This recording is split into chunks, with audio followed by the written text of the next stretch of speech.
All right, Francis, as always, thank you for that. Now, on to matters education.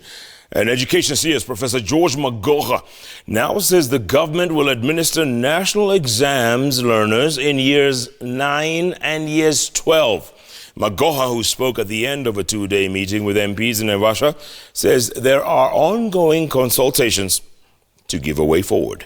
Let's get more from our very own Makori Ongechi. Amid the anxiety among Kenyan parents over the issue of examinations and how children will be assessed at the end of the year under the new competency-based curriculum, with a confusion that all grade 3 children in the country will be assessed in September, Education Cabinet Secretary Professor George Magoha was here to set the record straight. As government, we have decided that there will be an examination after year 9, and there will be an examination after year 12.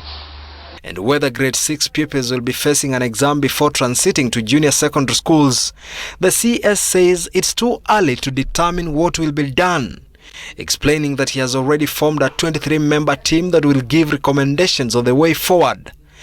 So all this discourse of year 6, we are not competent enough. We have gotten a task force which is headed by Professor Fatma Chege. They are going to discuss and then advise us, and at that point we shall be able to get back to you. If there is need for an exam, you will know it in time, because we still have 3 years to go.